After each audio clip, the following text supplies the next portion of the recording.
I always worked with clay, just not in like the sense of constructing. It was more like ceramic base or on like a much smaller scale.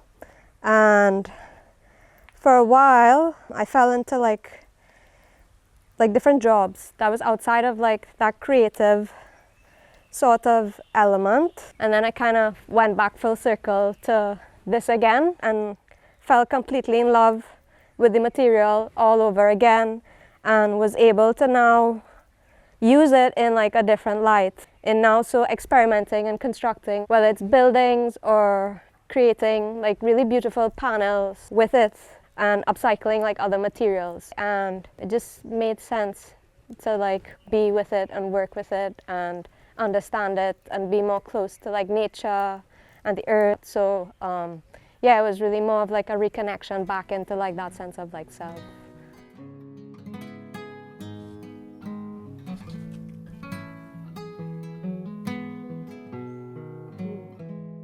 It's called a Chulah. It's a nice, quick, efficient fireplace.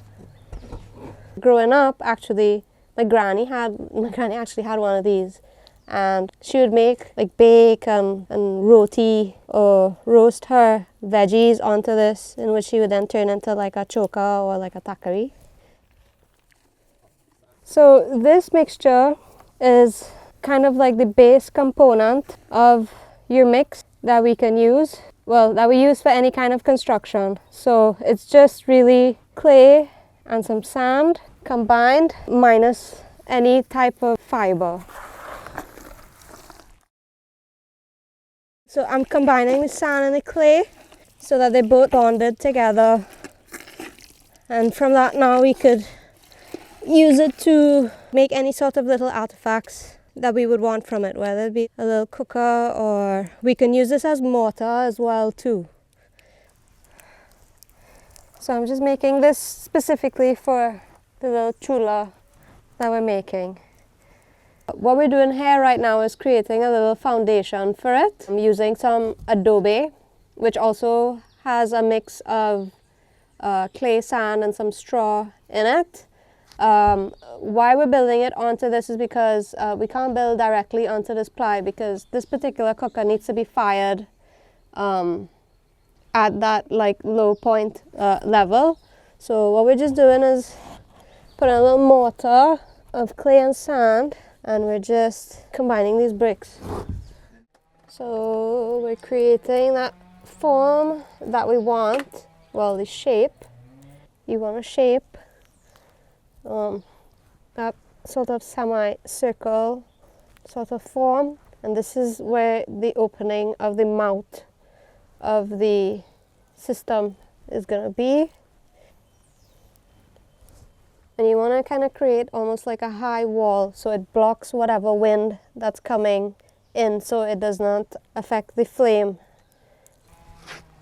So this sort of ridge line will be able to hold whatever pot or vessel that you put over your fire.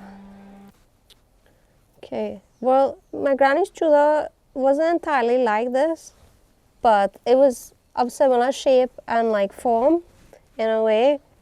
This sort of cooker is used by the East Indians that came here during that time of colonialism, and it's sort of been adapted from their culture and their people and what they would use on like that side of the world, and it's sort of like a relic of that time that sort of still exists today and is still used. So kind of grew up eating food that was made in like earthenware itself. And what's nice is like when she would have to like repair it, if it got like any cracks or anything like that, she would just go back in the yard and like dig up some clay and make a slurry with it, and then just give it like a light little plaster over and fill in all those little cracks, and it's like good as new again.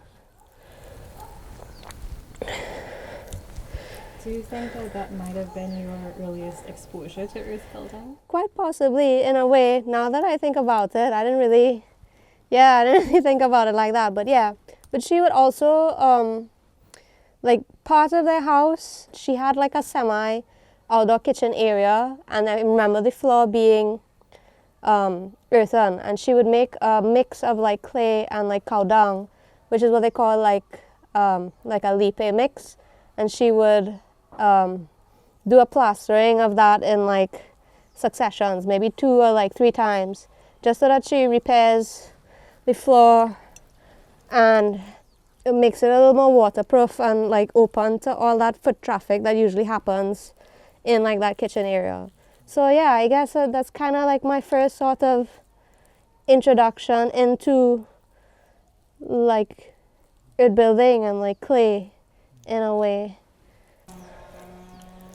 Thanks for that sort of reminder. Like, wow, that was a small mini spiritual journey there. Yeah, but that was quite intense in that small few seconds there. Yeah. I would remember seeing her just like firing it up and making everything in that. And yeah, it was like the best tasting food that I ever had in my whole life, really. Now that I think of vibrationally, it just felt like better, like it was nicer.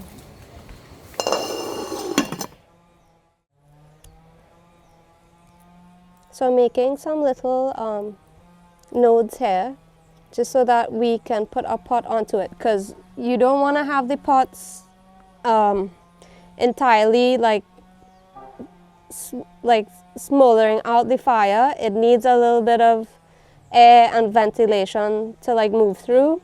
So this will help to keep your pot a little bit raised, just a little off the fire, but still sort of supplementing some area for the wind or the air to kind of move through when it's like fired.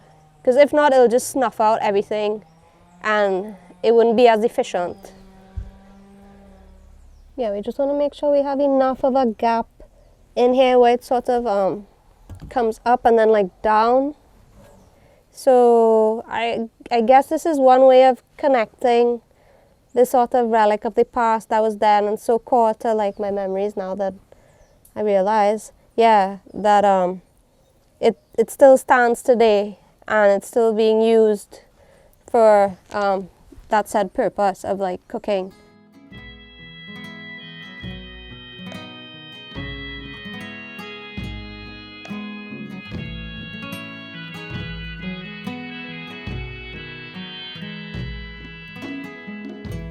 Though some roads may lead on a path so hard and steep, and though some roads are long and slow and leave scars on our feet, but though our paths may separate by the will and the hand of fate, well, every road must take us home where again we will meet. Yeah, every road must take us home where again we